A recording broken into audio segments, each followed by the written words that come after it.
20 minute से आप खाली पन्ने को घूर रहे हैं या वही पैराग्राफ बार बार पढ़ रहे हैं। ध्यान लगाने की कोशिश करते ही मन भटक जाता है, एक गलती और सब कुछ फिर से शुरू करना पड़ता है। एक सदी से भी पहले दार्शनिक स्वामी विवेकानंद ने इसी हताशा को देखा था और एक सरल सत्य को पहचाना था। जब आप अपनी पूरी मानसिक ऊर्जा को एक ही दिशा में केंद्रित करते हैं तो असंभव लगने वाली चीज भी मुमकिन हो जाती है। अगले 5 मिनटों में हम उसी दर्शन को लागू करने जा रहे हैं। हम मानसिक शोर को दूर करने और अपना काम पूरा करने के लिए 3 चरणों वाली फोकस रीसेट रूटीन का उपयोग करेंगे। सबसे पहले अपनी कुर्सी पर सीधे बैठें। जो भी काम अभी आपको सबसे ज्यादा मुश्किल लग रहा है उसे अपने ठीक सामने रखें। अपने बाकी टैब बंद कर दें। जानबूझकर अपनी भौतिक जगह को व्यवस्थित करके आप एक कड़ी सीमा तय कर रहे हैं। अपनी आंतरिक स्थिति के सुधरने की उम्मीद करने से पहले आपको अपने बाहरी वातावरण को नियंत्रित करना होगा। पहला कदम है सांसों को रीसेट करना। 1 सेकंड के लिए काम को जबरदस्ती करना बंद करें। कीबोर्ड से अपने हाथ हटा लें, अपना पेन रख दें और अपनी बाहों को आराम दें। अभी अपने ध्यान को एक मोमबत्ती की लौ की तरह समझें। हर डिजिटल नोटिफिकेशन, भटकता हुआ विचार और बाहर का शोर हवा के उस झोंके की तरह है जो उस लौ को तब तक हिलाता रहता है जब तक कि वह बुझ न जाए। हमें उस हवा को रोकना है। इस कल्पना का पालन करें। 5 सेकंड तक अपने पेट में गहरी सांस भरें और 5 सेकंड तक बाहर छोड़ें। इसी गति को बनाए रखें। जैसे जैसे आप सांस लेते हैं, अपना पूरा ध्यान अपनी नाक से गुजरती और अपनी छाती को फुलाती हवा के एहसास पर लगाए। अपना ध्यान इस एक लयबद्ध जैविक क्रिया पर केंद्रित करके आप एक तत्काल सुरक्षा कवच बना लेते हैं। आप उन हवाओं को मोमबत्ती तक पहुंचने का ध्यान नहीं दे रहे।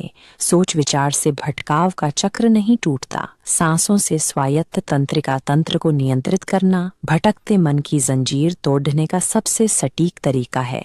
दूसरा कदम है संवेदी जुड़ाव।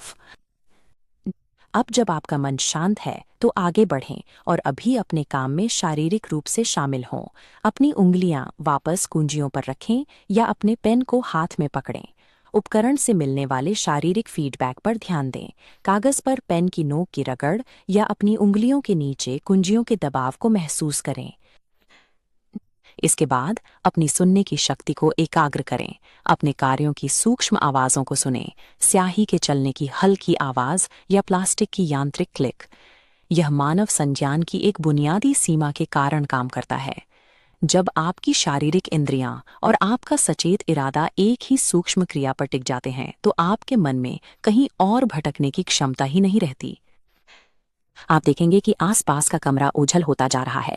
बैकग्राउंड में टिक टिक करती घड़ी का एहसास गायब हो जाता है, जिससे आप एकाग्रता की गहरी स्थिति में पहुंच जाते हैं। इस पूर्ण संवेदी जुड़ाव के लिए मजबूर करने से आपके मस्तिष्क के पास फालतू विचार पैदा करने की क्षमता ही नहीं बचती।